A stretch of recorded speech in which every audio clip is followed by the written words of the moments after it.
আসসালামু আলাইকুম সবাইকে। আশা করি সবাই ভালো আছেন। একটা বড় ব্রেকিং নিউজ সামনে এসেছে। আর সেটা হলো আজকে ভারতের পররাষ্ট্র দপ্তরের একজন মুখপাত্র সংবাদ সম্মেলন করে বলেছেন যে বাংলাদেশকে দেওয়া ট্রান্সশিপমেন্ট সুবিধাটা ভারত আজ থেকে বাতিল করল। ট্রান্সশিপমেন্ট সুবিধাটা আসলে কি? ট্রান্সশিপমেন্ট সুবিধাটা হলো বাংলাদেশ থেকে ভারত হয়ে এর পরবর্তীতে কোনো রাষ্ট্রতে যে পণ্যগুলা পাঠাতে হয় যেমন নেপাল বা ভুটান যেগুলোর সাথে ভারতের বর্ডার রয়েছে, সেই সকল রাষ্ট্রতে পণ্য পাঠাতে হলে আমরা ভারত হয়ে পণ্যটা পাঠাতাম। কিন্তু এখন থেকে ভারত আর সেই সুবিধাটা দিবে না। লক্ষ্য করে দেখেন ভারত এই ধরনের আম একটা বক্তব্য বা এরকম একটা সিদ্ধান্ত এমন একটা সময় নিল যখন বাংলাদেশের একটি গ্লোবাল ইনভেস্টমেন্ট সামিট হচ্ছে এবং একটা সাকসেসফুলি সাবমিট হয়েছে।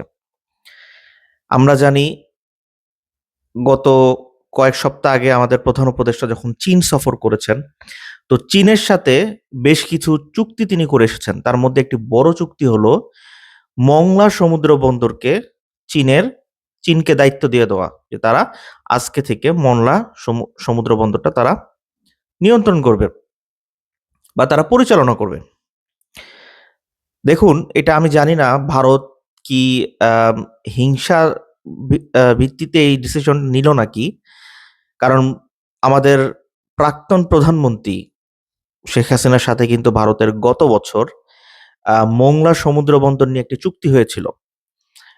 যখন শেখ হাসিনা ভারত সফর করে গত বছর ঠিক ঠিক সেই সময়। এবং এই চুক্তি নিয়ে কিন্তু অনেক কথাবার্তা হচ্ছিল। এবং যখন চীনকে সে দায়িত্বটা দিয়ে দেওয়া হলো বর্তমানে, তখন থেকেই ভারত নাখোশ ছিল।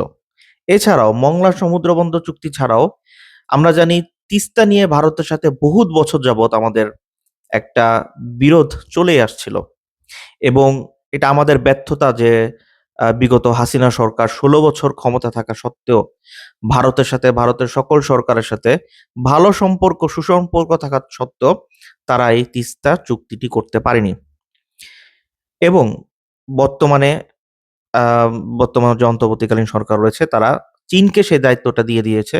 তিস্তা যে মহাপ্রকল্পটা রয়েছে যে আমরা আমাদের এদিকেও একটা বাঁধ তৈরি করব যাতে পানিটা নিয়ন্ত্রণ করতে পারি।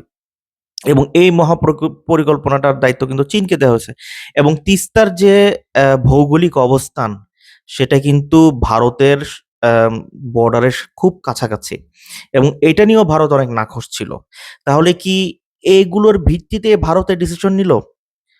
আ সেটা আমরা জানি না। তবে আমরা সবসময় শুনেছি যে ভারতকে একটা ট্রানজিট সুবিধা দেওয়া হয় বাংলাদেশে এবং আ নামমাত্র ট্যাক্স সুবিধা নিয়ে ভারতকে সুবিধাটা বহু বছর হাসিনা সরকার দিয়ে আসছে।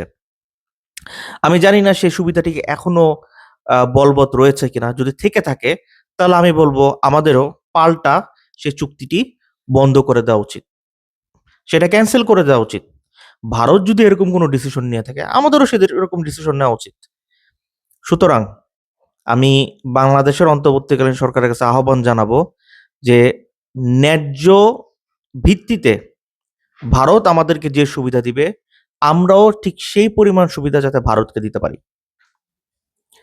আমার ভিডিওটা ভালো লাগলে অবশ্যই লাইক এবং সাবস্ক্রাইব করবেন। ধন্যবাদ।